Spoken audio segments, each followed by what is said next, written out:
8-й раунд з Тайсоном Ф'юрі. Мій ангел-хранитель прийшов до мене, поклав свою руку мені на плече. Больно було. Мультики ж ви всі дивитесь. Прилітає якомусь мультяшному герою, пташки літають. Я, як самостійна єдиниця, я тупо 0. Без команди. Такі хвилини я завжди хочу обійняти. Здебільшого всі я. В конечному ітогі це виходить головка від патефона.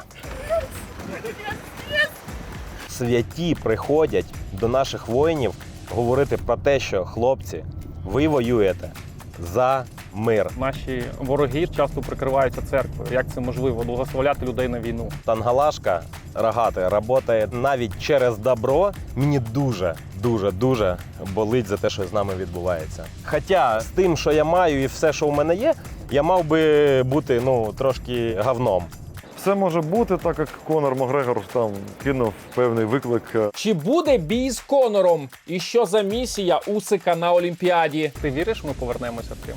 Я не вірю в це, я знаю це.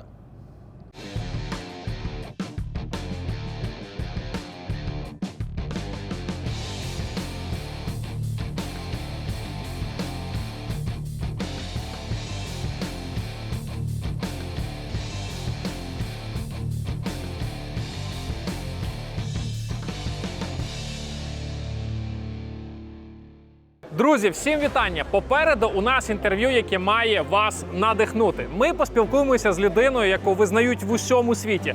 Один з найкращих спортсменів сучасності – Олександр Усик. Зустрічаємося ми в українському домі. Воля Спейс він називається, на Олімпіаді в Парижі, який створений для того, щоб Україна розповідала про себе всьому світу. Якщо ви любите спорт, якщо ви любите бокс, або якщо ви просто любите Україну, то не забувайте поставити вподобайки та підписатись на канал. Ми на Паризькому вокзалі. Ось прийде потяг Олександра Усика з Лондона. І мені насправді цікаво, як одному з найкращих спортсменів сучасності вдається тримати приватність, щоб люди просто не розірвали його. Це ж кожен тут знає Олександра Усика, хоче з ним фотографію і хоче щось сказати, бодай доторкнутись.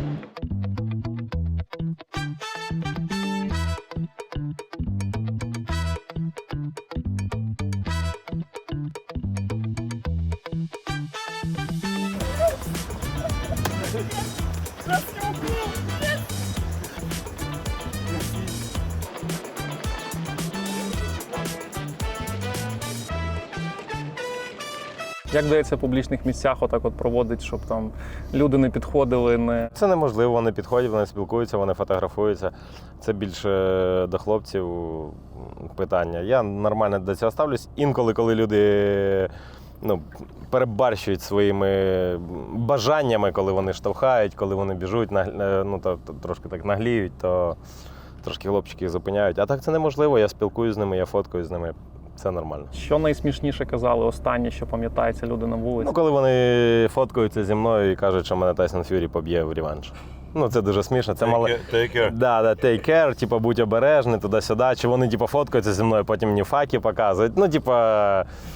Вони коли зі мною сфоткаються, потім показують мені факи, я так, як трошки їх перехрещую, кажу, дай Бог.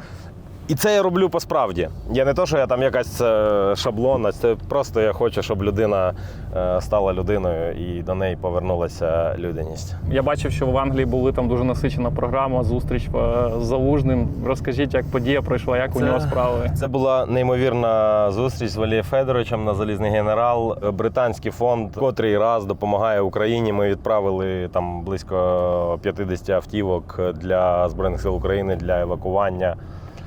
Тобто це дуже гарна допомога, і я вдячний українському народу, вдячний британцям, які допомагають, і це чудово.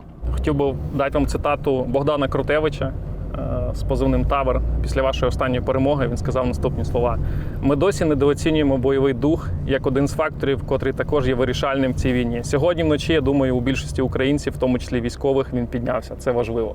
Оцей тигр, який це сказав, це так і є. Люди досі не розуміють нашої сміливості, нашої віддачі і нашого бажання жити вільно і жити так, як ми хочемо.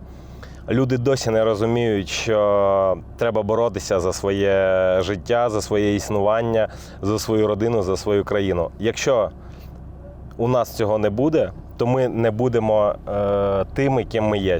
Ми українці. У кожного нас є своя етнос є свій. І от ми за це боремося. За мову, за територію, за світло, за час. От ми за це боремося. Мене часто запитують питання, ти менше, аніж твої опоненти. На що я часто кажу? Size doesn't matter. If size matter, king of animal would be elephant. Якщо б розмір мав значення, царем джунглів був би слон. Дух. Але це лев. Але це лев, да, якщо б по вазі вирівнювалось, але дух – це те, що допомагає нам йти до світла.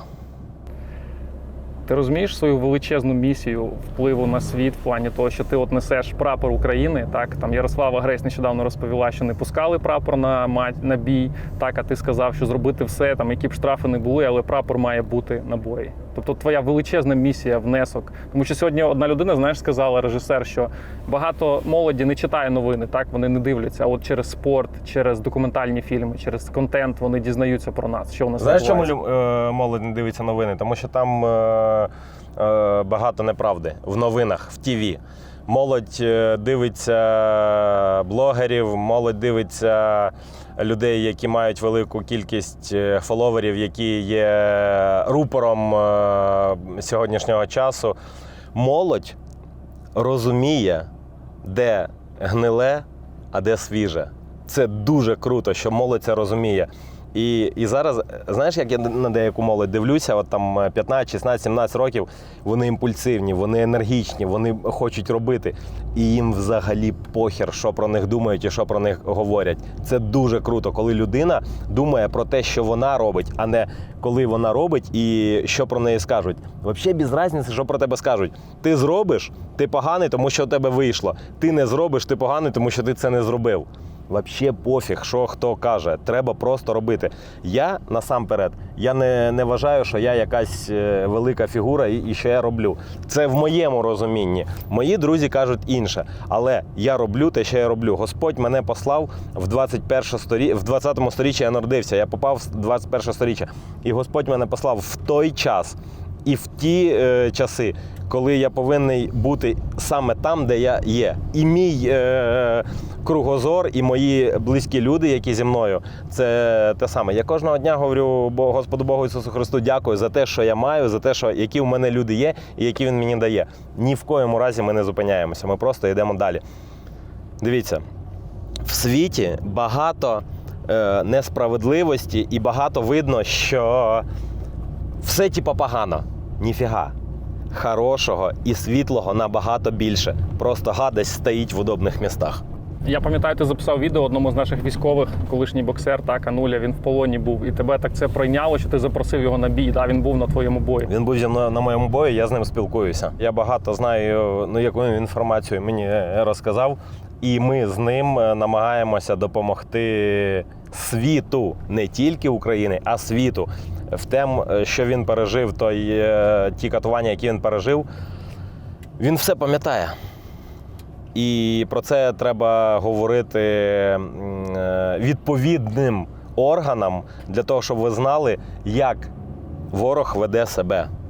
Тобто у війни є правила, але вони працюють не по правилам. Наш ворог Олексій пережив такі катування. Я знаю, що ви дивилися це відео. І мені взагалі немає ніякого сенсу триматися за життя, якщо мене не буде. А ті ніхто не дасть тут умереть, ти будеш гнити. Я навіть там залишив посилання, і я вирішив, що я закінчу життя самобійством. Коли людина хоче позбавити себе життя, ну це останнє.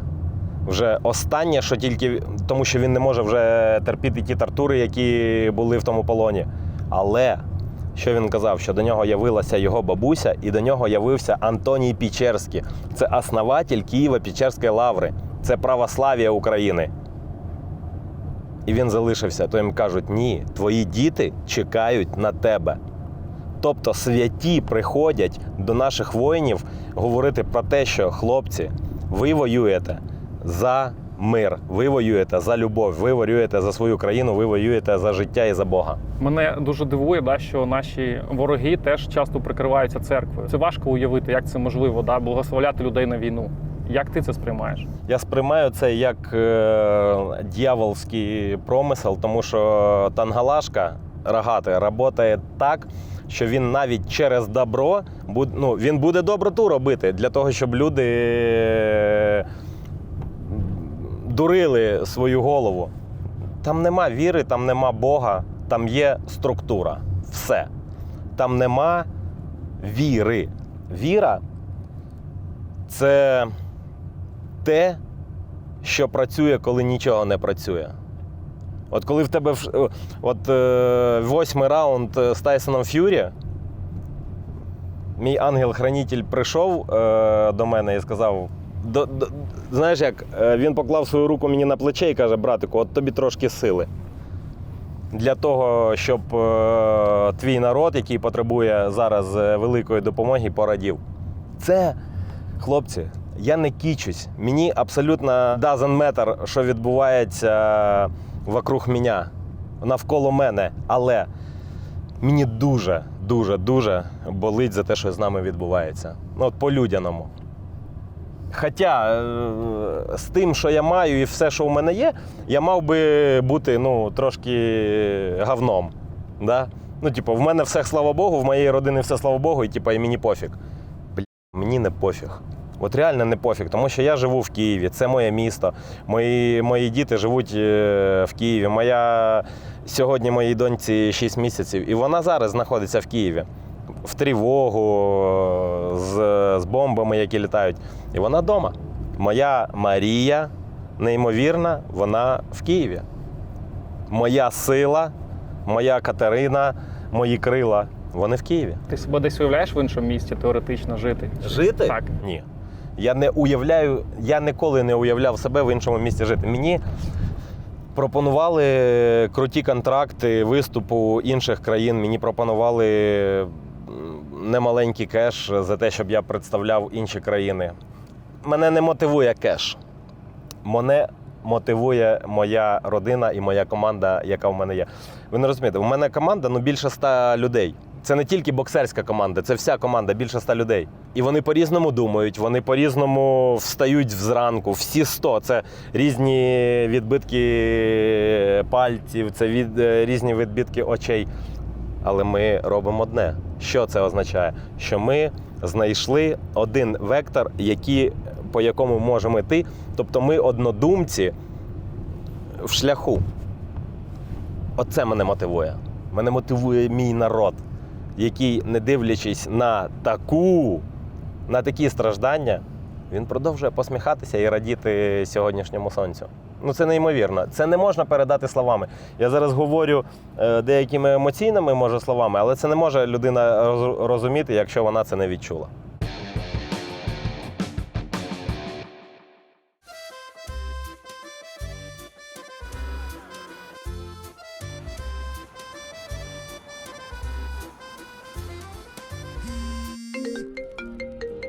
Ромчику, привіт. Да, друже, привіт. А ти що в Парижі? Так, поїхав на Олімпіаду. А ти що? Супер. Ні, все ок. А я там таку класну знижку побачив в одному з інтернет-магазинів. А, тобі щось з Франції привезти? Немає доставки, да? Не чув? Ні, а що таке? Привіт. Ти пам'ятаєш про моє прохання? А, тобто тобі купити, а гроші ти потім віддаш, правильно? До Франції не можеш дотягнутись? Зрозумів. Привіт! Привіт. Хочу попросити тебе дещо мені придбати. Прикольний дзвінок ще один. Алло, привіт. Так, радий чути. А, ти хочеш попросити мене дещо тобі придбати з Франції? Знову.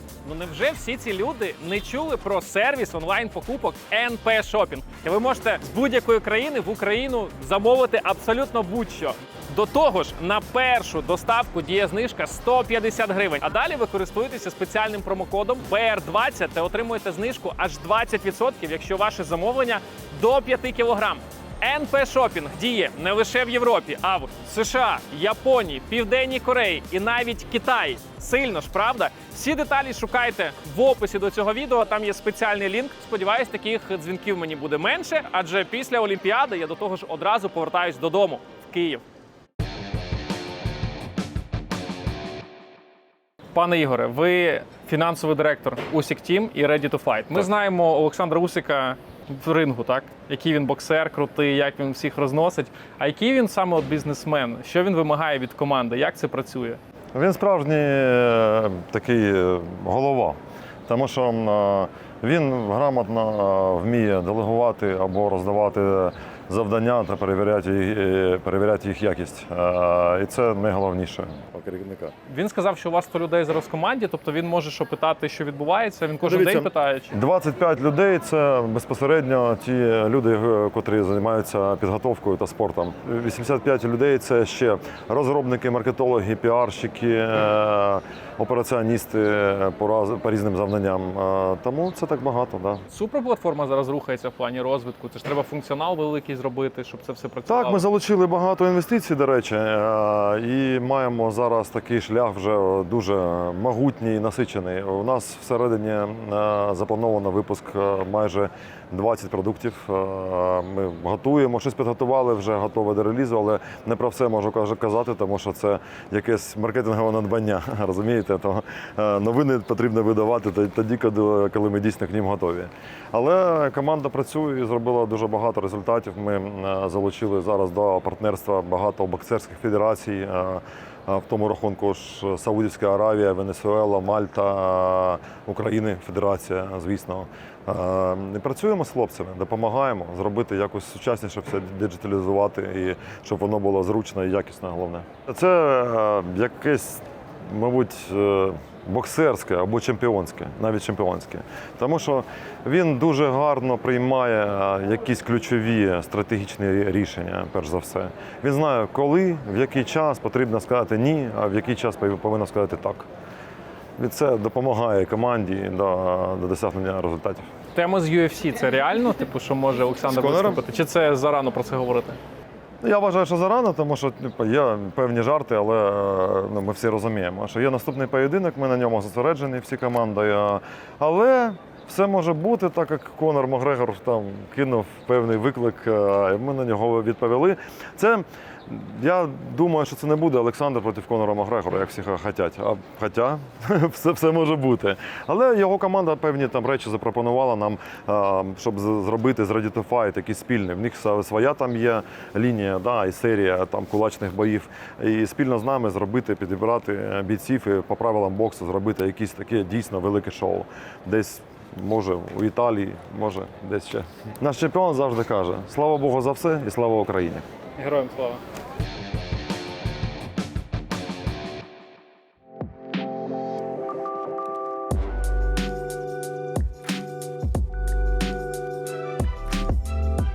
Зараз невеличка екскурсія українським домом. Його гасло «The will to win», тобто жага і воля до перемоги. Тут представлені різні атрибути, наприклад, ось тренування нашого спортсмена Андрія Проценка. Коли він був в тимчасовій окупації, то ось така у нього була штанга. Потім ми бачимо частину стадіону «Сонячна». Я дуже добре пам'ятаю, цей стадіон, який був створено до Євро-2012. На ньому часто тренувала збірна України, і погані люди його розбомбили. Ми його вже бачили, цей стадіон на Євро. Тут є така зона для того, щоб могли наші гості дивитися спорт. Тут є можливість придбати різні сувеніри, пов'язані з Україною. Виставка світлин наших спортсменів. Зокрема, є Сергій Стаховський, який зараз в силах оборони перебуває.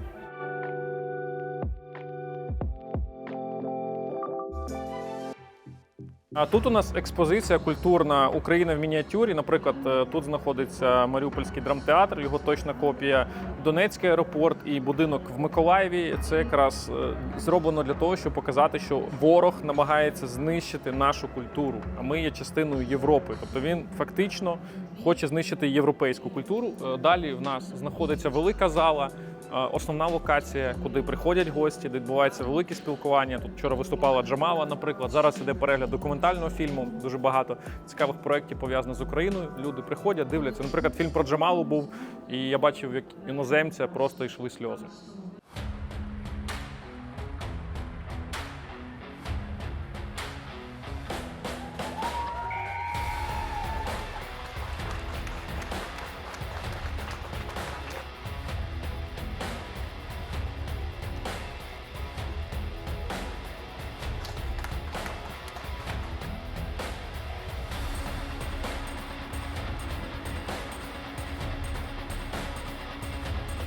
Зустрічайте оплесками українець, який підніс себе до пантеону великих. Перемоги Олександра дуже часто були такий найважчий час для нашої країни, і часто в місцях, навіть в лігові ворога, так, були особливі поєдинки. Олександре, доброго дня, раді вас бачити. Як у вас справи, як вам атмосфера Олімпіади? Пам-пам, доброго дня. Дякую, що запросили. Всіх вітаю тут. Атмосфера Олімпіади чудова. Не доїхали не зайшли в Олімпійське селище, бо не змогли знайти вхід. Перед тим, як їхати на Олімпіаду, ви у себе в Інстаграмі написали, що ви їдете з особливою місією, що бокс може зникнути з олімпійської програми. Мене дивує, наприклад, те, що тут присутнє в програмі скейтбордінг, брейкінг, серфінг, спортивне скелелазання, а бокс може зникнути. От як ви, як людина, яка є уособленням сучасного боксу, уявляєте собі Олімпіаду без боксу? Це неможливо, тому що бокс – це один із перших видів спорту, який з'явився на Олімпійських іграх. Кулачні бійки були, так, і потім вже це переросло в бокс. Дивіться, я розумію, що відбувається, тому що прогнила система АІБа, яка робить те, що вона хоче. В них немає міжнародного плану для всього світу розвитку боксу. Ми не можемо, наприклад, з моєю командою допустити, щоб цей великий, неймовірний вид спорту зник з Олімпійських ігор, тому що, у нас, я рахую, що в нас дійсно боксерська держава. У нас велика історія боксу. Ми не можемо просто взяти і втратити медалі. У нас є зараз упадок олімпійського боксу, тому що у нас і в країні війна. Але ми повинні все одно рухатися. Допоки ми дишимо, ми повинні рухатись і щось робити. Як еволюціонує бокс? Ви от всередині, але в той же час ви дивитеся, що відбувається. Як от він змінюється зараз в наш час? Він більше цифровим стає, більше, мені здається, легше буде знаходити спортсменів талановитих, які не мають можливості і не мають коштів. Може, вони мають якихось хитрих менеджерів чи помічників. Як це ми знаємо, якщо ти не читаєш контракти, в тебе немає людей, які тобі допоможуть, тобі такий контракт дадуть, що ти будеш вічним рабом цього контракту. В нас є, на мою думку, в нас є рішення, як зробити так, щоб бокс вийшов на новий рівень і зростав ще більше? Знаєте, це так цікаво, тому що ви, по суті, на самому Олімпі. Тобто ви зараз стоїте на вершині бокса і все одно хочете його змінити. Тому що ви говорите в інтересах простих хлопців, які підписали якісь там нечесні контракти, їх можуть дурити там, постійно, так? Тобто вас би мало, в принципі, все влаштовувати, так, те, що відбувається. Це знаєте, як, моя хата з краю, нічого не знаю. У мене все офігенно, а всі пішли, гулять. Так не інтересно. Це якось егоїстично трошки. Так не цікаво. Хочеться щось зробити, щоб через 40 років якийсь хлопчик, який ще не народився із України, виграв олімпійське золото з допомогою платформи Ready to Fight. Це ж неймовірна тема, тому що він буде через 40 років, він буде казати своїм дітям, що це придумала команда Усіка і от Ready to Fight отакі. Я ж вам кажу, ще раз повторюю, мене нема одного. Це просто моє обличчя, тому що мене часто показують по телеку. І в мене вийшло виграти Олімпійські ігри і в боксі трошки, по профікам. Ви розумієте, це ж, я кажу, це не тільки система боксу, що вона дуже кульгає, система повністю спорту, тому що у нас, на превеликий жаль, дуже велика впливовість ще тягнеться Радянського Союзу.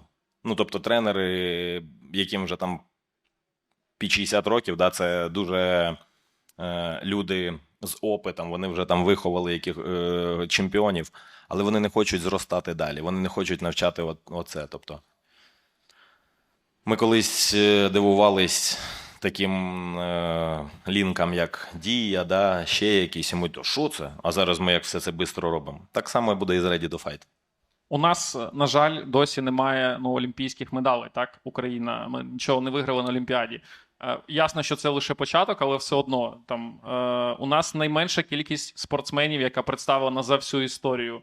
Тобто Нам треба щось змінювати, як ви вважаєте, глобально в підходах? Я розумію, так, є фактор війни, він нікуди не пішов, купа людей задіяні на фронті, вони не займаються спортом, багато людей загинуло, багато людей поранені, це все зрозуміло. Але глобально все одно у нас є велика кількість населення.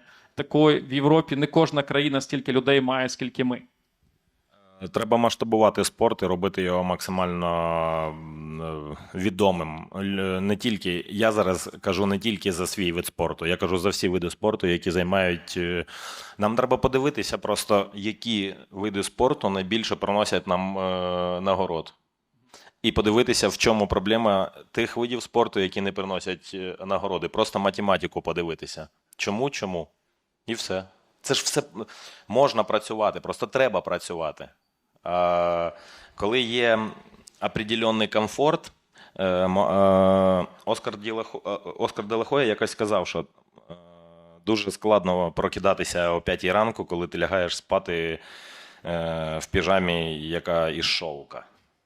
Я вам хочу сказати, мені теж не дуже подобається прокидатися о 5 ранку в 4:45 на тренування. Ну, як деякі люди кажуть, ну в тебе ж типу, вже є, я кажу, і що? Що треба залишитись і не робити нічого, якщо є. Але я встаю, я йду роблю, тому що я знаю, що всі встають. Всі встають. От я тренуюся, вони спостерігають за мною. Ви знаєте, важче спостерігати, аніж тренуватися. Я перевіряв. Да. Тобто для вас мотивація, щоб всю команду завести, так, що ви ведете всіх вперед? Ну, намагаюся. Хтось мене веде вперед. Треба реформа спорту. Без образ, але нам не можна використовувати речі, які ми використовували 20 чи 40 років тому. Вони працюють, може бути, але вони повинні краще працювати вже от сьогодні. Якщо ми всі будемо чекати, що нам хтось допоможе, чи хтось нам прийде щось дасть, знаєте, що нам можуть дати? Такі харей. І все. Ну, типу, побить, да, можуть, якщо зможуть. А отак от просто, що нате, ми вам дамо, ні, це треба робити. І я думаю, що ми з тією зграєю, яку я маю, можемо кипішнути трошки. Комусь це не сподобається. Але ми працюємо на країну. Я знаю, що в Криму, на твоїй батьківщині, де ти перші кроки свого життя робив, дуже багато людей під час боїв вболівають за тебе. І вони чекають, вони кажуть, Саша наш.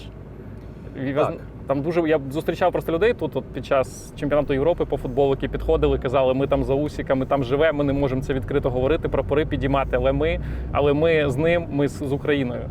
Багато таких людей там. Слухайте, може це буде якось звучати трошки тупо.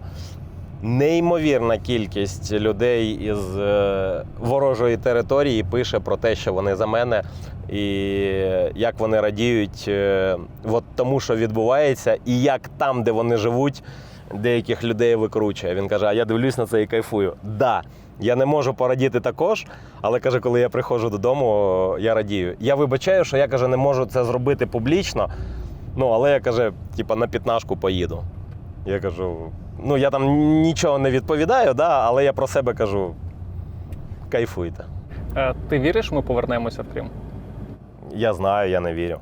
Я не вірю в це, я знаю це. Вірити і знати – це інші речі. Я говорив про те, що я буду там, де я зараз. Багато років тому. Багато хто в це не вірив. Зараз я вирішив говорити не так, я буду там, де там, знаєте, як утвердженій формі казати. Але завуаліровано я буду це робити. Люди не вірять в це, але я не звертаю на це уваги. Я деяким людям не вірю, тому що вони не щирі побажання, так що я в це не вірю. Я думаю, ти бачив інтерв'ю російських полонених на старті повномасштабної війни, коли вони казали, що коли ми почули, що сказав Олександр Усік, що ми робимо щось не те, то ми задумались. Да? То, ну, який ти вплив маєш навіть на них? Усик и Ломаченко – это мои любимые, ну, просто герои. Эти люди просто готовы взять в руки оружие. Они говорят о том, что мы вас сюда не звали. И мне становится реально стыдно за то, что мы пришли на эту страну. Ну, Є таке, багато на початку повномасштабного вторгнення писали там ще щось, але ти ж розумієш, що система їх знищує і вони нічого не можуть зробити. Навіть хто хоче це зробити, він цього не може зробити. Там теж є багато людей, які не хочуть того, що зараз відбувається. Але в них така ментальність, що вони не можуть зробити. Дивіться, який момент. Коли 10 наших копів біжать на нашого протестувальника, якому не подобається, що відбувається у нас в Україні. Що робить наш хлопець? Він біжить назустріч цим копам, да? І дереться з ними. Що відбувається там? 10 людей тікає від одного копа. Ти уявляєш це? Я просто спілкуюся зі своїми хлопцями, знайомими, які є в батальйонах, які воюють, які просто тигри, і вони кажуть: усати, ну ти бачив це? Ну це ж прикол, каже. Ну як, типа, 10 людей тікає від одного копа? То ми б його забили зразу. Ну, типа, і знаєте, що це? Це дух. Це дух, це внутрішній стан людини, українця. Ви постійно з Олександром, да, і тренуєтесь, і б'єтесь постійно в той вечір, коли і він, так? Чого він вас навчив от, за цей час, що ви разом? Я бачу, що ви часто і тренування проводите разом, вправи. Та, я з Олександром знайом вже понад 15, може 16 років. Це колосальний досвід. Перша – це як думка, правильна позиція. Вже друге – це техніка. На нього постійно смотрю на зборах, і мотивація мотивує мене теж. Він сьогодні сказав, що він не може сам знаходитись в залі, да? Тобто для нього максимально важливо, щоб ось команда вся працювала, сам він не працює, да, в залі? Так. Дуже складно знаходитись самому в залі, тому що це тиск. Коли також ти просипаєшся у 6 ранку, і одному на тренування йти складно. Є я, і ми вже вдвоєм просипаємося і йдемо на тренування. Слухай, ну він чемпіон справжній, найкрутіший боксер сучасності зараз. Ну ти от якось набираєшся цьому, і тебе це максимально теж мотивує, коли ти з ним там на лапах працюєш, на швидкість, я бачу. Так, це сама велика мотивація для мене. Я також хочу стати абсолютним чемпіоном. У двох вагових навряд ли, тому що я не набираю вагу.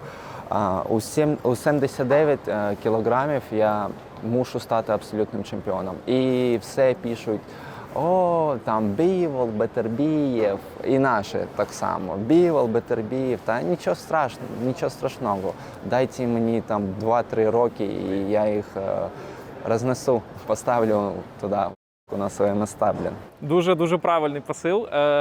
Ти ж, до речі, там дружиш з Мудриком. Да? Я бачив, що ви на баскетбол ходите. Якщо брати от, чемпіонство Саші і те, як Михайло ставиться, є якісь схожі речі, то, що ти бачиш і в того, і в того? Так, вони оба трудяги. Тільки труд. Ти можеш мати талант, ти можеш мати там зв'язки крупні, але якщо ти не будеш трудитись, то нічого не вийде. Ти зараз, якщо я не помиляюсь, зустрічаєшся з Дар'єю Буткевич, да? Вона президент жіночого футбольного клубу «Полісся». Ти в футбол дивишся, щось підказуєш їй, тому що ти ж там по всьому світу їздиш, ви постійно дивитесь, як спорт розвивається. Так, і вона теж дуже непогано розбирається. Вона теж стежить за матчами, вона дуже добре відноситься до своєї команди жіночої, вони її люблять, вона їм записує там перед кожним матчем слова підтримки. Дівчата, привіт! Я пишаюся вами. В минулому турі ви здобули найбільшу перемогу в історії нашої команди. Це їх мотивує, і вони вже завершили крок. Вони також перейшли в прем'єр-лігу жіночу. Ну, взагалі, Полісся жіноче і чоловіче зараз розвивається. Ти, Саша, планує, наскільки я розумію, вже дебютувати от-от. Так. Ти щось футбол будеш пробувати Ні, теж? Чи я- ти я- сконцентрований я не на футболіст. боксі? Ні, в мене тільки бокс. Бокс, мені ще треба достичь тих результатів, як і Олександр. Тоді я можу подумати на який-то переход, але поки бокс. Я правильно розумію, що ти теж там всією душею за Полісся, чи все ж таки є ще якісь клуби, яким ти футбольним симпатизуєш? Ні, я тільки Полісся. Полісся і те, що Мудрик грає за Челсі. Челсі. Дуже багато розмов про твою футбольну кар'єру. Так? Чи можна буде чекати цього сезону, чи буде час у тебе зіграти за Полісся?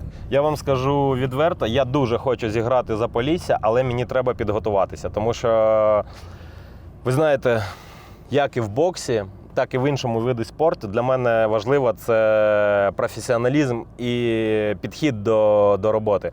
Я не можу просто вийти, типу, пограти, там щось зробити. Тому що це, з моєї точки зору, буде виглядати дуже непрофесійно. Мені треба трошки підготуватись. Я вмію грати в футбол. Не так хорошо, як професійні люди, які віддають цьому все своє життя, як я віддаю це боксу. Але я трошки граю в футбол. Я хотів би зіграти проти Динамо і проти Шахтаря. Дивіться, який момент. Я Динамо підтримую з самого свого розуміння, коли я почав розуміти, що таке футбол. Все, мій батько, царство небесне, привів мене на футбол, тому що він теж вболівав за Динамо. Динамо для мене це команда номер 1. Так як я граю за Полісся, звичайно, що я зараз підтримую цю команду, я працюю з цією командою. Домовились, все зробимо.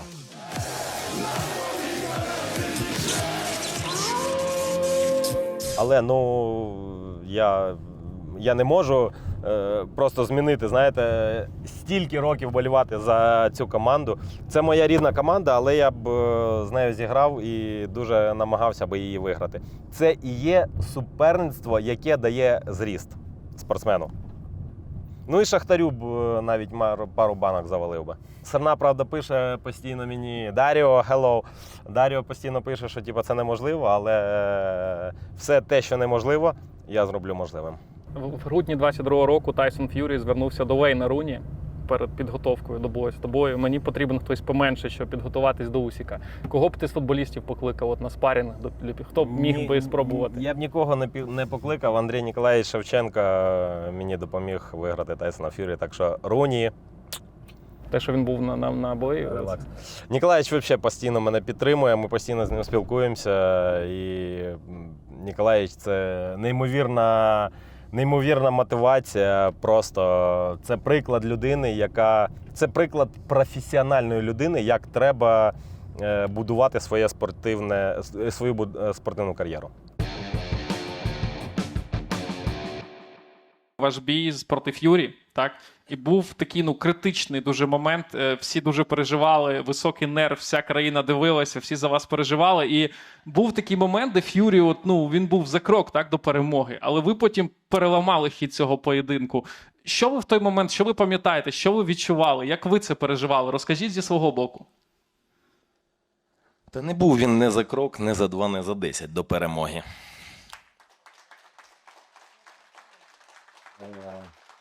Я розумію, за що ви питаєте. Це 6-й раунд, апперкот. Так прилетіло гучно, я б так сказав. Зал я не чув, були прямо... І потім я почав рухатися, і вже потім я почув дружину свою. Ти можеш, я тебе люблю. І я думаю, та все нормально, я тут. Больно було, дуже больно було. Відчувалось, такий апперкотик був дуже нормальний. І мультики ж ви всі дивитесь. Пам'ятаєте, коли там прилітає якомусь мультяшному герою щось в голову, і у нього пташки літають? Це справді, пташки літають, так. Да. Якісь лелеки там біля мене літали і покинули. Все, слава Богу, відновилися, прийшов в кут, тренер дав настанови. Ф'юрі – це неймовірний опонент, це неймовірний спортсмен, атлет, він дуже розумний, у нього дуже велике боксерське IQ. І те, як він себе поводить на публіці, це не є його справжнє обличчя. Це ігра, це шоу. Ми сприймаємо це з іншого ракурсу, як українці. Для них немає якогось, для британців, якогось, не знаю, фона того, що він щось погане робить. Він робить це для себе, для своєї родини, таким чином він покращує свої фінансові якісь статки. І в мене до всіх моїх опонентів тільки повага. Те, як вони ставляться до мене, це їх проблеми.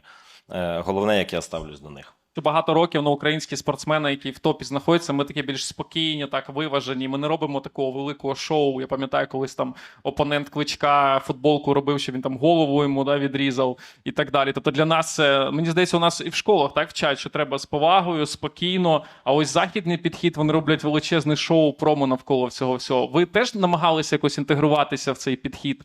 Чи вам просто це неприродньо? Мені це не подобається, я можу це робити. Ви не уявляєте, який я гад. Я це можу робити, я можу це робити культурно, я можу це робити з вихованням, але, я православний християнин. Я вірю в Бога. І я знаю, що це таке. Тобто, якщо ти хочеш, ви розумієте, що от весь цей бруд, оці слова там і все, це все мінус твоя енергія. Чиста, світла енергія, яку ти можеш віддавати своїм близьким, своїм людям. Просто не камільфо це робити, мені це не подобається. І я думаю, що у наших спортсменів із України просто є якась, може, повишена поважність до опонентів, так. Чи він просто поважає себе, може навіть не опонента, він поважає себе і свою поведінку. І все. Я просто десь на початку там копірував і Насім Гамеда, і Рой Джонса, і тато мені сказав: сина, давай трошки скромніше. Якщо ти щось робиш, то це не повинно принижувати твого опонента. Ви, як ніхто, знаєте, що таке хейт. Що б ви порадили сьогоднішнім олімпійцям, як на це реагувати? Бути глухими. Нічого не зміниться, вас будуть засуджувати, якщо ви не зробите, і вас будуть засуджувати, коли ви зробите. Гусіна Сашу не знаєте ви? Ніхто не знає Гусіна Сашу, да? Це мій сусід був в Сімферополі. Він нічого не робив, і Сашу ніхто не знає, окрім мене. Якщо ви не хочете критики, вам треба стати Олександром Гусіним і все.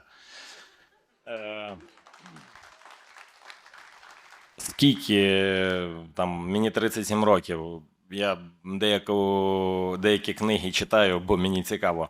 Все життя всіх людей, які були хоч десь трошки відомими, засуджували за те, що вони відомі. І все. Дві лягушки стрибають нагору. І одній кажуть: ти не зможеш. І вона розвернулася і пострибала. А друга стрибала і застрибала нагору. Просто ця лягушка, яка застрибала, була глухая. І все. Не слухайте нікого, вам ніхто не допоможе. Я вже це казав, коли подружка дзвонить іншій подружці, говорить: Таня, зробить? А Таня каже: не роби. Тому що Таня сама ніколи в житті цього не робила. Не питайте ні в кого, питайте у тих, хто зробив. І то спитати не як це зробити, а як він це зробив. Тому що із цього можна зробити модель, як ви це можете зробити. У кожного із нас свій шлях. Коли вас чи мене звинувачують в чомусь чи ображають, і якщо ми це приймаємо, це самостоятельне прийняття глупості другої людини. Тобто людина глупа, да, вона на вас набазарила, а ви прийняли на себе і розстраюєтесь. Він на вас на щось наговорив, підійдіть до нього, як шарахніть йому.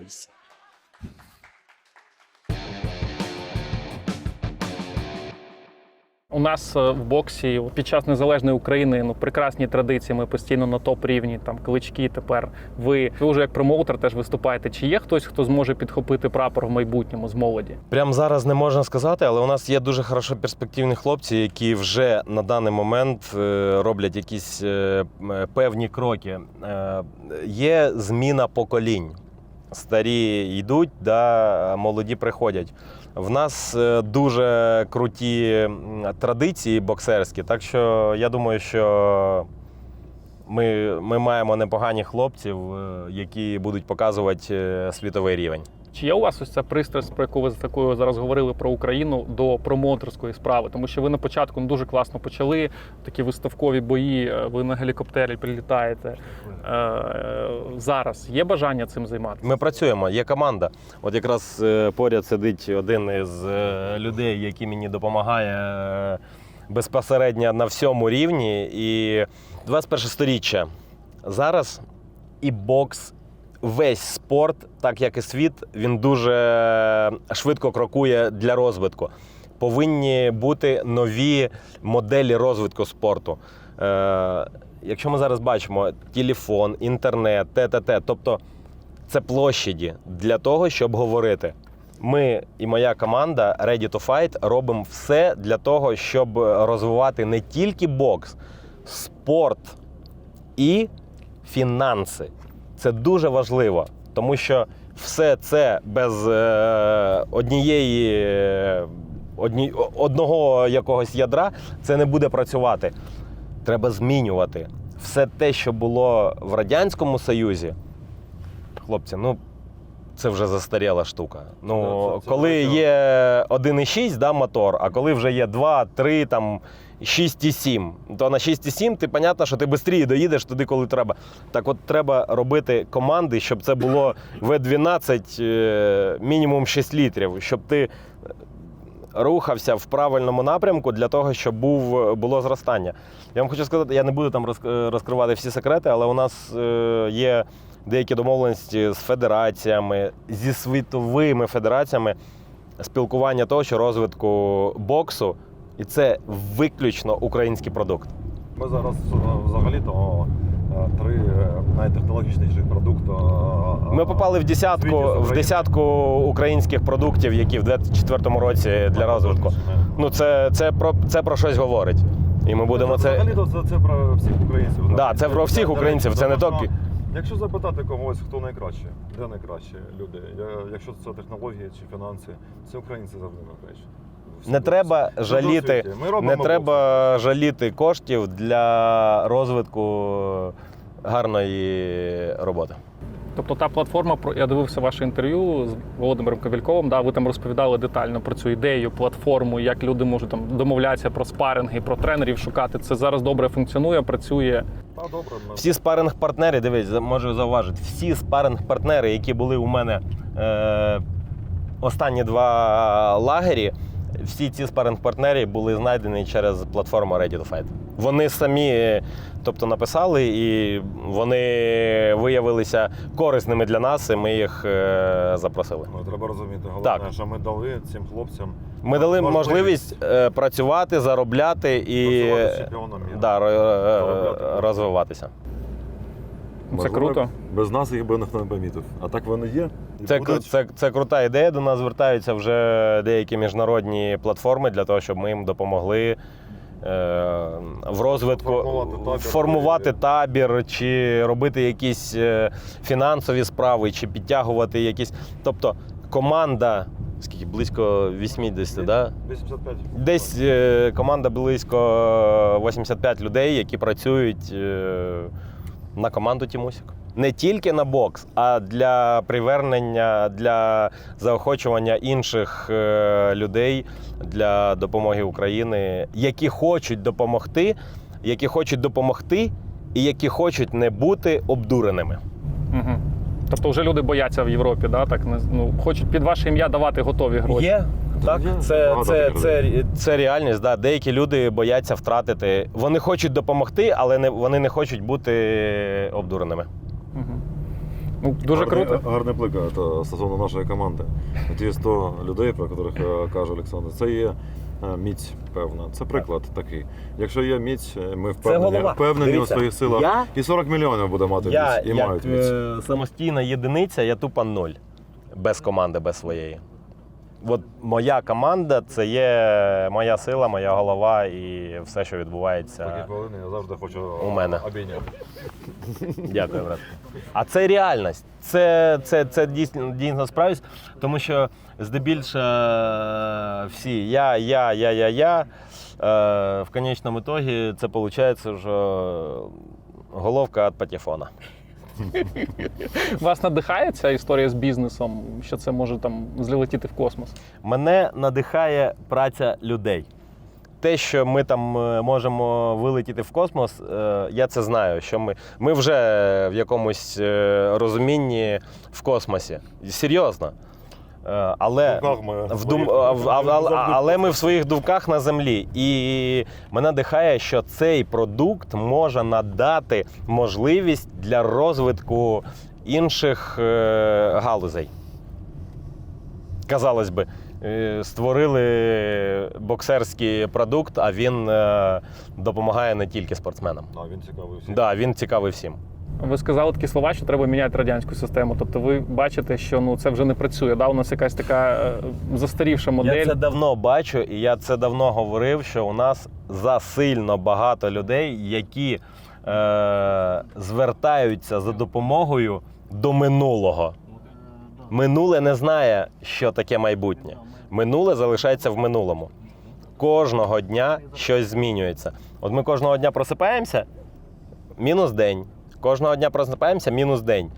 А для світу це плюс якийсь день, плюс якийсь день, плюс. І це розвиток. І коли люди, знаєте, що мене трошки вражає? Коли батьки не дозволяють своїм дітям користуватися гаджетами. О, ні. Вони випадають із системи, яка їм сьогодні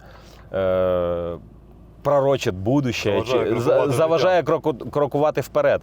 Треба їм давати розвиватися, але не треба їм давати занурюватись в темноту інтернету.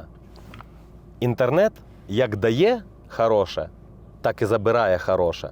Але твоя задача – це виявити хороше і погане. Це мислення, це допомога, це люди, це команда. Майк Тайсон колись, ось після того, як він уже вийшов з в'язниці, і його період кар'єри, він казав, що я не кайфував від боксу. Це була можливість заробити гроші для моєї сім'ї, всі звикли добре жити, і от були такі різні бої. Ви зараз, от після таких важких поєдинків, боїв, ви кайфуєте від того, що відбувається, чи все ж таки це теж уже така велика індустрія, і ви не хочете з неї виходити? Треба не обдурювати себе і отримувати повідомлення, коли тобі Господь посилає сообщення через других людей. Я кайфую від боксу, я кайфую від того, коли я боксую, але я не кайфую від тренувань. Просто кошмар. 3 тренування в день. Що ви будете кайфувати від 3 тренувань в день, чи коли ти біжиш по піску 15 кілометрів? Офігенно кайфово, да? Ти туди біжиш, і потім тобі треба назад повернутися. І ти такий думаєш, може, пройтись, щоб не бігти. А це мій другий Саня каже, я з ним не дружу, а я йому кажу, ти хто такий взагалі? Йди отсюди. Він каже, та ти вже сильний, не біжи. Він постійно приходить.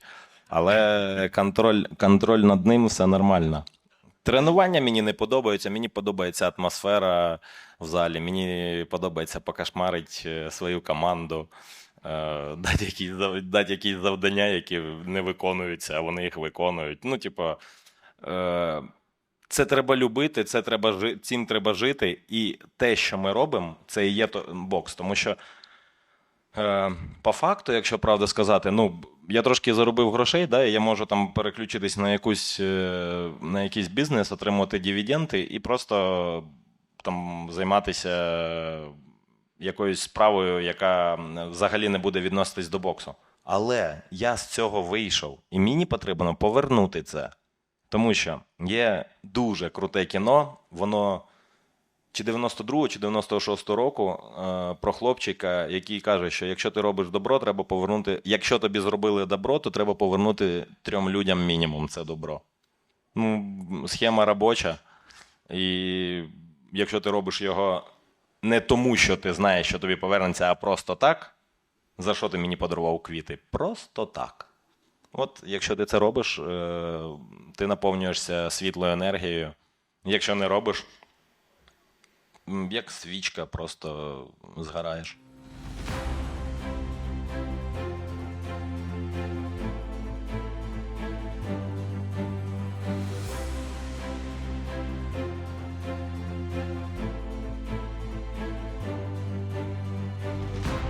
Друзі, на мене Олександр Усик і це інтерв'ю справило неймовірне враження, ось та енергетика, яку я відчув. І я вам скажу, що я з ним бачився більш ніж 10 років тому. Ми ходили на футбол на матч збірної України з Володимиром Кобельковим та Рустамом Куджамовим.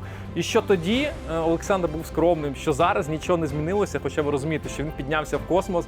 З ним хоче спілкуватись Кріштіану Роналду. Нещодавно була ситуація, що Кріш підійшов і каже, можна там до охорони я поспілкуюся з Усиком. Але ми цього всього не відчуємо. Те, що я побачив шалену пристрасть Олександра спробувати щось в нашому спорті покращити, зробити певні реформи. І це гарно. Що в цьому інтерв'ю сподобалось вам, а що навпаки не так, традиційно пишіть в коментарях. Не забувайте підписуватись на канал, ставити вподобайки, ставити дзвіночки, ну і вболівати за наших спортсменів на Олімпіаді.